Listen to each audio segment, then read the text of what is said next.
출애굽기를 계속 우리가 살펴보고 묵상하고 또 하나님의 뜻을 구하면서 나가고 있습니다. 오늘 본문은요, 사실 이제 앞에서 굉장히 많은 분량 동안 모세가 하나님과 씨름하였다가 이제는 그 하나님의 명령에 순종하고 나아가 그 하나님의 일이 어떻게 이루어지고 있는지를 보여주는 본문으로 등장합니다.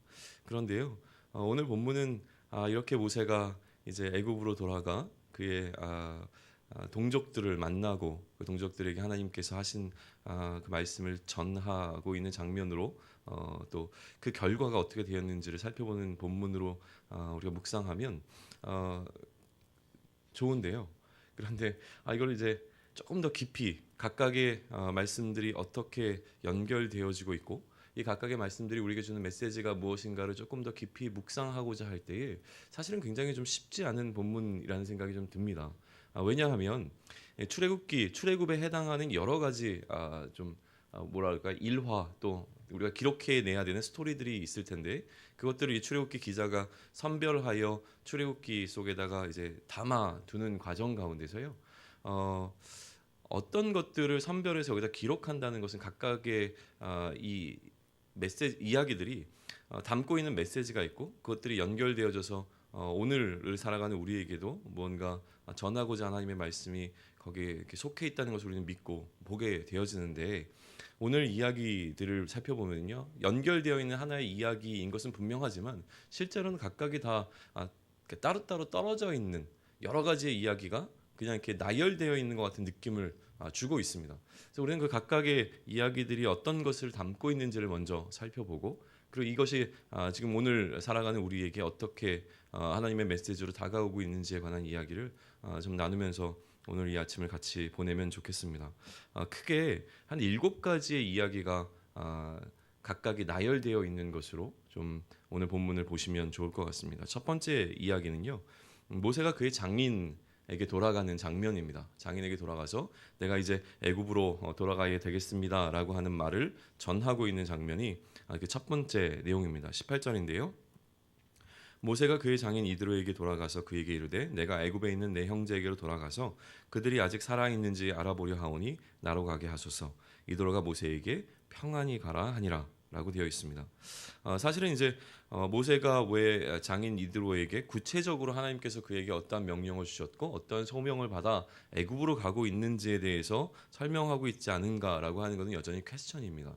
그러나 지금 우리가 집중해야 되는 것은 무엇이냐면 호렙산이라고 하는 그 무대에서 모세가 돌아와 그 장인의 집으로 갔다는 것이죠. 그리고 그 장인의 집에서 다시금 애굽으로 향하고 있는 여정 그 중간에 장인에게 이 장면을 설명하고 있는 것으로 이해하면 좋을 것 같습니다. 두 번째는 무엇이냐면 이제 19절인데요. 여호와께서 미디안에서 모세에게 이르시되 애굽으로 돌아가라. 내 목숨을 노리던 자가 다 죽었느니라라고 설명하십니다. 이 두 번째에 대한 것은 이따가 다시 한번 설명을 드리겠지만 앞서 하나님께서 떨기나무 가운데 모세를 만나시고 모세에게 주셨던 그 명령이 있었음에도 불구하고 다시금 그 명령이 무엇인지를 요약해서 설명해주고 있는 그러한 장면으로도 이해할 수 있을 것 같습니다. 그리고 세 번째 장면인데요. 세 번째 장면은 이제 20절입니다. 모세가 그의 아내와 아들들을 나귀에 태우고 애굽으로 돌아가는데 모세가 하나님의 지팡이를 손에 잡았더라라고 기록합니다. 우리가 이미 앞에서 계속 살펴보았기 때문에 이 지팡이의 의미를 다시 한번 설명하지는 않겠습니다만 이 지팡이가 지금 의미하고 있는 것은 무엇이냐면 앞에 하나님께서 모세에게 허락하셨던 그 약속을 전부 다 압축해 놓고 있는 단 한 가지 상징적인 상징으로도 볼 수 있을 것 같습니다. 하나님께서 모세와 함께 하신다라고 하는 것에 관한 그 상징적인 의미를 좀 갖고 있는 것이죠. 그다음에 이제 네 번째 이야기가 등장을 하는데요. 여호와께서 모세에게 이르시되 내가 애굽으로 돌아가거든 내가 내 손에 준 이적을 바로 앞에서 다 행하라. 그러나 내가 그의 마음을 완악하게 한즉 그가 백성을 보내주지 아니하리니 너는 바로에게 이르기를 여호와의 말씀에 이스라엘은 내 아들 내 장자라 내가 내게 이르기를 내 아들을 보내주어 나를 섬기게 하라 하여도 내가 보내주기를 거절하니 내가 내 아들 내 장자를 죽이리라 하셨다 하라 하시니라 라고 기록되어 있습니다.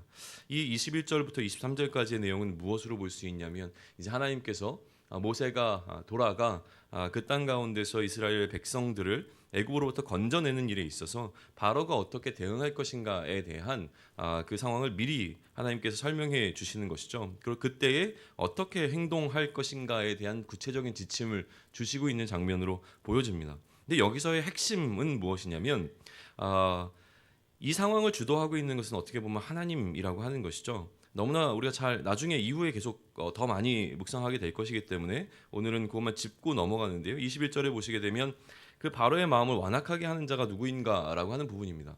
하나님께서 악을 행하시는 부분은 분명히 아니지만 하나님께서 이 상황 가운데서 무엇인가 계획을 갖고 계셔서 그의 마음까지도 하나님께서 지금 무엇인가 하나님의 계획 가운데 넣어두고 계시는 것을 발견할 수가 있는 것이죠.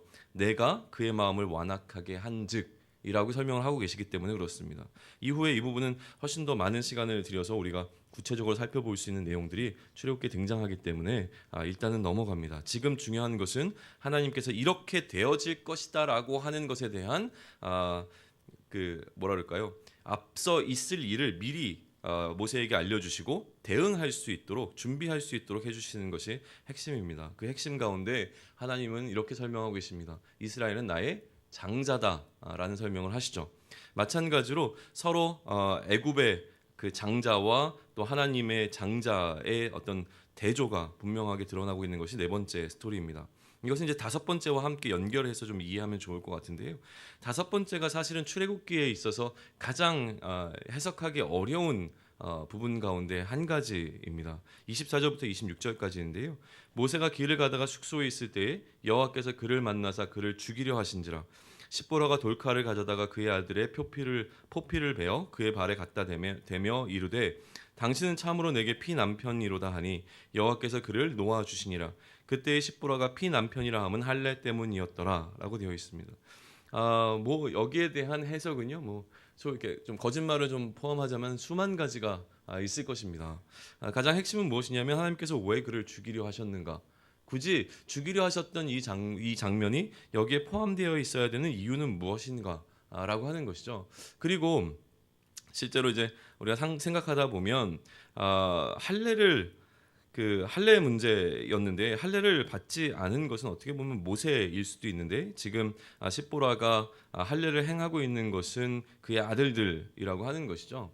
그랬을 때 이것이 어떻게 모세에게 영향력을 끼칠 수 있었는가 이런 것들에 대한 것들이 정말로 굉장히 많은 연구가 진행되어져 있고 거기에 대한 설명들이 존재하고 있습니다. 그런데 그것들을 다 소개하고 무엇이 옳다 그르다를 설명하는 것보다 지금 중요한 것은 무엇이냐면 사실 어떻게 보면 이것은 언약적인 관점에서 무언가 모세가 애굽으로 가기 그 중간에 해결해야 되는 어떤 혹은 다시 한번 상기해야 하는 어떤 중요한 이야기에 관한 그 필요가 있어서 이 내용들이 여기 들어간 것으로 보여지고요. 또 네 번째와 다섯 번째를 연결시켜 본다면 그 핵심은 하나님의 언약에 있는 것으로 보시면 좋을 것 같습니다. 왜냐하면 하나님께서 이스라엘을 본인의 장자 삼아 주시겠다고 하는 것은 어떻게 보면 하나님께서 그의 조상 아브라함과 야곱과 이삭의 하나님께서 그들과 맺으신 언약에 관한 부분이 기초가 되어지고 있고요. 하나님께서 아브라함과 언약을 맺으실 때 그 언약을 계약서를 작성하셨는데 그 계약서가 바로 몸에 새겨 넣은 할례라고 하는 것이죠. 그래서 할례를 볼 때마다 하나님께서 이스라엘 백성들과 맺으신 그 언약을 생각할 수 있도록 만들어 주신 것처럼 보여집니다. 실제로 그 내용이 나중에 갈라디아서를 보시게 되면 갈라디아서에서 바울이 할례 논쟁을 벌이고 있을 때 굉장히 중요하게 등장하게 되고 다시 원점으로 돌아가 창세기에서 하나님께서 어떻게 이 할례 문제를 다루고 계신가를 또 설명해내고 있는 것에서 우리는 좀 살펴볼 수 있게 되어지는데요. 오늘 이 네 번째 스토리와 다섯 번째 스토리를 묶어서 생각하실 때에 지금 이 여정 가운데 하나님께서 왜 모세를 그 땅으로 보내고 계신가조차도 사실은 그 언약에 근거해서 일하고 계시는 것을 살펴볼 때에 다시금 그 언약 두 가지, 그 언약의 중요성들을 상기해주는 두 가지 스토리를 기록하고 있는 것으로 그 네 번째와 다섯 번째를 보시면 좋을 것 같습니다. 여섯 번째 단락인데요. 27절과 28절입니다. 여호와께서 아론에게 이르시되 광야에 가서 모세를 맞으라 하시매 그가 가서 하나님의 산에서 모세를 만나 그에게 입맞추니 모세가 여호와께서 자기에게 분부하여 보내신 모든 말씀과 여호와께서 자기에게 명령하신 모든 이적을 아론에게 알리니라. 이제 여섯 번째 단락은 모세와 또 아론이 만나고 있는 장면을 기록해 내고 있습니다. 그리고 7번째 마지막 단락에 가서 이 모세와 아론이 함께 그 애굽 땅에서 이스라엘 자손들의 모든 장로들과 함께 하고 있는 것으로 연결되어지고 있죠. 29절부터 31절까지인데요. 모세와 아론이 가서 이스라엘 자손의 모든 장로를 모으고 아론이 여호와께서 모세에게 이르신 모든 말씀을 전하고 그 백성 앞에서 이적을 행하니 백성이 믿으며 여호와께서 이스라엘 자손을 찾으시고 그들의 고난을 살피셨다 함을 듣고 머리 숙여 경배하였더라라고 기록합니다. 이게 오늘 이제 우리가 함께 묵상하게 되는 본문의 전체적인 기본적인 스토리들입니다. 각각의 내용들은 사실 그렇게 어렵지는 않은 것 같은데 이 각각을 전체를 어떻게 연결하여 이해할 것인가라고 했을 때는 조금 더 고민할 필요가 있습니다. 처음 이제 이 18절부터 31절까지 전체 내용을 살펴볼 때 이 본문이 지금 출애굽기 속에서 행하고 있는 역할은 무엇이냐면 가장 핵심적으로는 모세가 돌아가고 있다라고 하는 겁니다. 가장 단순화시키면 이제 모세가 돌아가고 있다라고 하는 것이죠. 다시 한번 좀 보십시오. 18절부터 보시면 무엇이 강조되고 있냐면 모세가 그의 장인 이드로에게 어떻게 돌아가고 있는 것입니다. 그리고 19절 한번 보시죠. 여호와께서 미디안에서 모세에게 이르시되 애굽으로 돌아가라 하고 계시죠. 그리고 20절 한번 보십시오. 모세가 그의 아내와 아들들을 나귀에 태우고 애굽으로 돌아가는데라고 되어 있습니다. 결국 21절도 마찬가지고요. 여호와께서 모세에게 이르시되 내가 애굽으로 돌아가거든. 그러니까 결국 모든 각각의 스토리들은 돌아감에 지금 포커스를 맞추고 있다는 겁니다. 돌아가라고 명령하셨고 그리고 모세는 돌아가게 되는 것이죠. 돌아가라는 명령이 돌아가서 어떻게 되었는가를 설명해내는 그 중간에 있었던 많은 이야기들을 압축해서 지금 몇 가지로 선별하여 기록하고 있는 것이 오늘 본문입니다. 또 이 돌아감에 대해서 살펴보면서요. 무엇보다 저의 시선을 사로잡았던 것은 무엇이냐면 19절입니다. 19절을 우리 좀 한 목소리로 다시 한번 읽으면서 내용을 묵상해 보면 좋겠습니다. 함께 있습니다. 여호와께서 미디안에서 모세에게 이르시되 애굽으로 돌아가라. 내 목숨을 노리던 자가 다 죽었느니라. 사실 우리는요. 그 앞에서 3장에서 이제 모세가 하나님의 소명을 받고 있는 장면부터 그 다음에 소명을 받고 나서 좀 이렇게 소위감 좀 찌질이 같이 계속 하나님이 함께 하신다고 약속했는데도 불구하고 하나님 못하겠어요 하는 그 모세의 모습 때문에 뭔가 마음이 갑갑하면서 잊어버리고 있는 거 한 가지가 있습니다. 뭘 잊어버리고 있냐면 지금 모세는 그의 생명의 위협을 받았던 사건들을 통하여서 이곳에 나와 있게 되었다는 것이죠. 그가 애굽으로 돌아갈 수 없는 어떤 이유 중에 한 가지는 무엇이냐면 그의 생명의 문제가 달려 있었다고 하는 겁니다. 다시 얘기하면 그의 생명의 문제가 해결되지 아니하면 애굽으로 돌아가는 여정이 너무나 힘들 수밖에 없다라고 하는 겁니다. 사실은 이 출애굽기 지금 여기까지 이 상황을 살피면서 하나님께서는 계속 모세에게는 생명의 위협이 있어 왔고 그 생명의 위협 가운데서 하나님께서 모세를 어떻게 건져주시는가라고 하는 것을 그 스토리의 배경 가운데 잘 이렇게 묻어나게 해놓으셨는데 그것이 탄생부터, 그러니까 탄생이라는 표현이니까 좀 죄송합니다. 그 출생부터 죽음을 맞이할 수밖에 없었던 모세의 그 출생에서 하나님께서 어떻게 건져내셨고 또 그가 자라나서 어떤 위기, 그의 생명의 위험 상황에서 어떻게 건져내셔서 지금 여기까지 인도하셨는가를 보여주셨죠. 그 다음에 마찬가지로 하나님께서 그를 죽이시려고 하는 장면에서 또다시 또 십보라를 통해서 그의 목숨이 건져지게 되는 상황을 통해서 계속 무언가 모세는 건짐을 받는 자라고 하는 것에 대한 설명을 해주시고 또 그 건짐받은 자가 앞으로 어떻게 이스라엘 백성들을 건져낼 것인가에 대한 스토리로 출애굽기를 설명해 나가시게 되어지는데 문제는 우리가 놓치고 있는 것은 무엇이냐면 모세가 하나님의 명령에 순종하는 데 있어서 굉장히 힘들었던 것은 무엇이냐면 그가 애굽으로 돌아가는 것은 그의 생명을 내놓아야 될 수 있을 만큼 굉장히 어렵고 힘든 결정이었다고 하는 것입니다. 결국 우리가 싸워야 되는 씨름도 여기에 있다라고 하는 것이죠. 우리가 하나님을 향하여 순종해야 하는 일의 무게감에 대해서 좀 생각해 볼 수 있게 해주는 본문이 아닌가라는 생각을 합니다. 모세는 그의 부르심이 확실했고 또 맡겨주신 사명이 확실했습니다. 그럼에도 불구하고 그가 순종해야 하는 하나님의 그 명령은 굉장히 그에게 있어서는 무거웠다는 사실을 우리는 좀 기억해 볼 필요가 있습니다. 그때 하나님께서 그 무게감을 덜어주시는 내용이 내 목숨을 노리던 자가 다 죽었다라고 하는 설명이라고 하는 것이죠. 두 번째로 이 본문이 우리에게 주고 있는 어떤 주목하게 하는 것은 무엇이냐면요. 결국 일의 마지막인데요. 마지막으로 한번 가보시죠. 31절인데 백성들의 반응입니다. 백성들의 반응이 31절에 기록되어 있는데 함께 있습니다. 백성이 믿으며 여호와께서 이스라엘 자손을 찾으시고 그들의 고난을 살피셨다 함을 듣고 머리 숙여 경배하였더라. 그러니까 이 모든 일의 결국은 무엇이냐면 하나님을 경배하는 것으로 끝나고 있습니다. 이게 출애굽의 어떻게 보면 본질적인 목적과도 같습니다. 이 산에서 하나님을 경배하게 만드는 것, 이 산에서 출발했던 것이 다시 애굽으로 돌아가 그 백성들을 산으로 끌고 오면서 이 산에서 하나님을 경배하며 하나님의 백성 삼게 되는 어떤 이야기로 이 출애굽기는 구성이 되어져 있다라고 하는 것이죠. 그런데 하나님을 예배하는 예배자가 되어지는 스토리를 이제 하나의 작은 단락으로 마무리를 짓고 있는 이 장면 가운데서 이들이 어떻게 다시금 하나님께 머리 숙여 경배하게 되었는가에 조금 더 집중해 보셨으면 좋겠다고 하는 겁니다. 무엇이 해결되었기에 이들은 지금 하나님께 머리 숙여 경배하고 있는가라고 하는 것이죠. 무엇이 해결되었습니까? 이들에게는 지금 여호와께서 이스라엘 자손을 찾으시고 그들의 고난을 살피신 것에 대한 이해가 생겨난 것이죠. 그 전에는 그러면 무엇이 있었겠습니까? 오해가 있었던 겁니다. 무슨 오해입니까?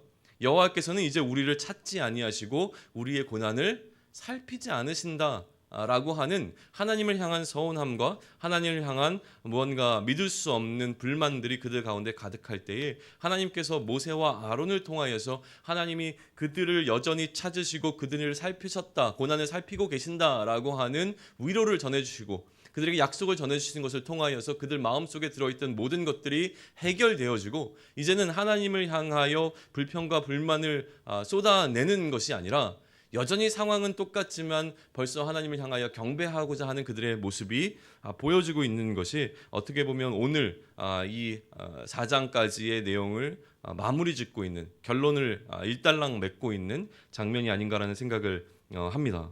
결국 모세의 부르심의 핵심은 무엇이었습니까? 하나님께서 내가 너에게 무엇인가를 준다라고 했을 때 가장 핵심은 내가 너와 함께 하겠다는 것으로 시작한 것이었습니다. 그리고 모세가 계속 하나님을 향하여 씨름하고 있었던 부분도 어떻게 보면 그 이스라엘 백성들이 그러면 내가 하나님과 함께 하고 있는 자라고 하는 것을 어떻게 받아들일 수 있겠습니까? 그러니까 모세에게 있어서 가장 큰 트라우마는 무엇입니까? 누가 너를 우리의 판단자로 만들었느냐? 라고 하는 것에 있어서의 그러니까 판단자와 재판관을 만들었느냐 이런 거에 대한 트라우마가 분명히 있단 말이죠. 그런 상황 가운데서 나가서 내가 하나님께서 보내셔서 이 일을 감당할 수 있는 자로 돌아왔습니다라고 얘기했을 때 사람들이 네가 어떻게 하나님이 너와 함께 하시는지에 대한 것을 분명하게 우리에게 보여라고 얘기했을 때 그것을 어떻게 나타낼 수 있는가 라고 하는 부분에 대한 고민들이 모세에게는 있었던 것이죠.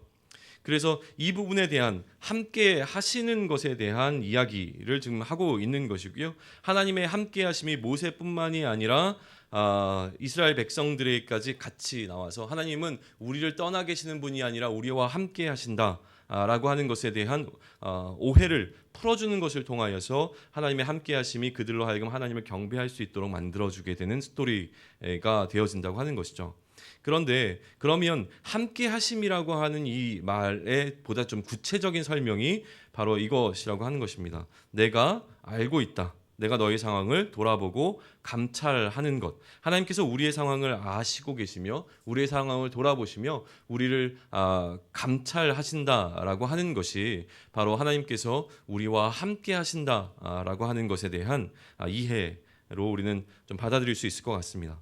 그리고 오늘 이야기 그 7가지의 내용 가운데서요. 첫 번째와 또 마지막 결론 부분에 해당하는 것을 제외하고 나서 그 중간에 들어있는 5가지의 이야기들은요.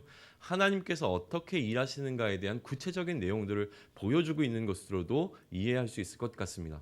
하나님께서 우리와 함께 하신다고 약속하셨고 또 우리와 동행하시면서 하나님의 일을 이루어 나가시는데 어떻게 하고 계시는가라고 하는 구체적인 예를 모세를 통해서 보여주고 계십니다.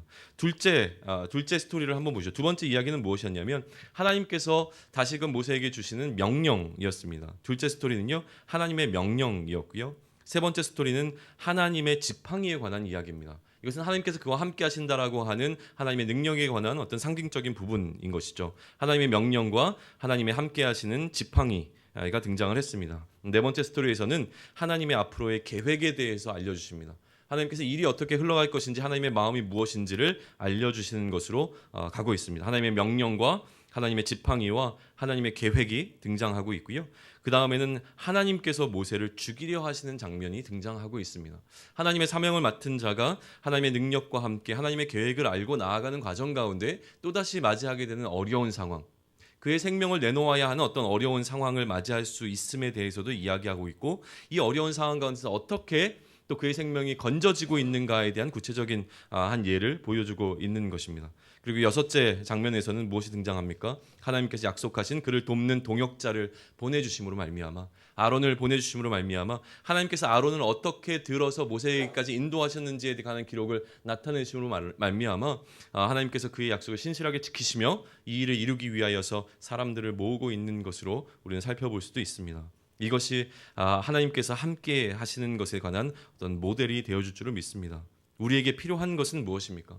우리에게 필요한 것도 바로 이러한 것이 아닌가라는 생각을 합니다. 오늘 우리가 이 새벽을 통하여 얻고자 하는 것이 무엇입니까?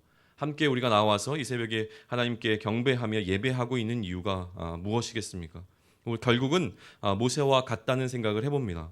모세의 긴 씨름이 있었습니다. 하나님과 계속 모세는 씨름해 왔습니다. 하나님의 일을 행하기 위한 씨름이었습니다. 하나님 어떻게 하면 할 수 있겠습니까? 하나님 나는 못하는 자입니다 라고 하는 것이 모세의 갑갑함처럼 느껴지기도 하겠지만 그에게 있어서는 그의 생명과 같은 어떤 무게감을 느끼고 있는 하나님의 명령 가운데 내가 어떻게 순종할 수 있을까에 관해서 하나님과 끊임없이 씨름했던 장면으로도 우리는 이해할 수 있게 될 것입니다. 우리는 하나님께서 보내신 자들입니다. 하나님께서는 우리 각 사람에게 소명을 주셨고 하나님의 일하심에 관한 분명한 계획들을 갖고 계십니다. 가장 중요한 것은 내가 하나님과 함께하는 자인가 아닌가라고 하는 것에 대한 분명한 이해이겠죠.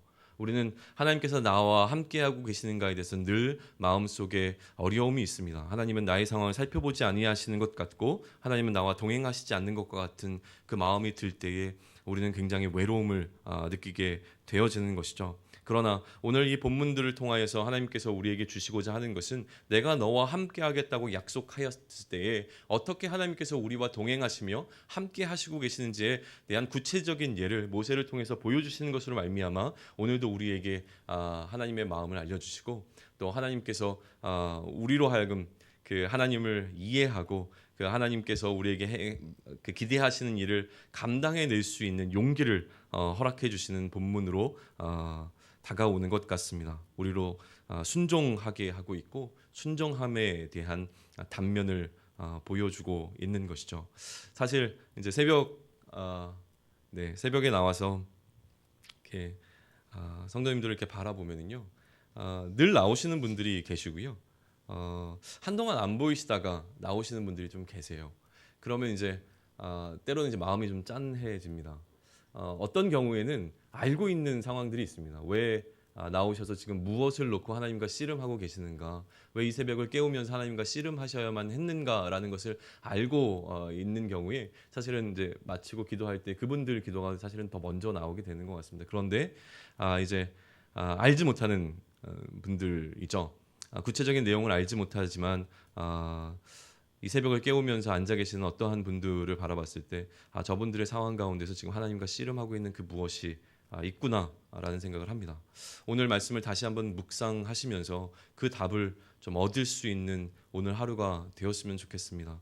하나님의 계획이 뭔지를 모를 때에 모세는 끊임없이 하나님과 묻고 하나님과 씨름하였습니다. 그리고 그가 이제 하나님의 명령을 받아 애굽으로 돌아가는 그 과정 가운데 하나님께서는 어떻게 그가 말씀하신 것들을 신실하게 이루시며 그와 동행하고 계시는지에 대한 구체적인 방법들을 여러 가지 모습을 통해서 우리에게 전해주고 계십니다. 하나님의 명령과 하나님의 지팡이 또 하나님의 계획과 하나님의 일을 행하면서 겪게 되는 위험과 또 하나님께서 우리에게 붙여준 동역자라고 하는 많은 주제들을 놓고 내 상황과 함께 비교하면서 하나님께서 나에게 주신 명령은 무엇인가, 하나님께서 나에게 쥐어주신 것은 무엇인가, 내 손에 갖고 있는 것은 무엇인가, 하나님의 계획은 무엇인가, 내 앞에 놓여있는 어려움은 무엇인가, 나와 함께 할 수 있도록 나에게 허락하신 믿음의 동역자들은 누구인가 라고 하는 것들을 깊이 묵상하시면서 우리의 삶에서 큰 용기와 힘을 얻으실 수 있기를 소망합니다. 기도하시겠습니다. 하나님, 작은 결론이 맺어지고 있습니다. 그토록 끊임없이 하나님의 명령을 앞에 놓고 씨름하였던 모세가 이제는 그의 마음을 돌이켜 하나님의 명령대로 애굽으로 돌아가 애굽에서 그의 동족들을 만나 함께 마음을 모으고 있는 장면을 마주하게 되어집니다. 하나님을 향하여 마음을 정하는 것이 이처럼 어려운 것을 깨닫습니다. 그러나 또한 모세와 함께 하셨던 하나님의 그 동행하심을 바라보며 오늘도 우리가 힘과 용기를 얻습니다. 하나님, 여전히 우리 앞에는 어려움들이 놓여져 있고 여전히 하나님의 그 일을 행하는 것은 정말 상상할 수 없는 무게감으로 우리를 짓누르고 있는 것들을 느끼게 되어집니다. 그럼에도 불구하고 오늘의 말씀을 통하여서 우리가 나아갈 수 있는 담력과 용기를 얻습니다. 하나님께서는 우리와 동행하실 것이고 하나님의 계획이 분명히 있으시고 우리를 돕는 자들을 세우실 것이며 어떠한 위험 가운데서도 우리를 건져내실 것이라고 하는 분명한 확신 가운데 오늘도 세상으로 나아갑니다. 하나님 무릎 꿇지 않게 하시고 모든 상황 가운데서 승리함으로 말미암아 하나님께서 우리와 함께 하신다라고 하는 것을 온 세상 가운데 증거해낼 수 있는 우리의 삶이 될 수 있도록 인도하여 주시옵소서. 이 모든 말씀 우리 주 예수 그리스도의 이름으로 기도드렸사옵나이다. 아멘. 하늘에 계신 우리 아버지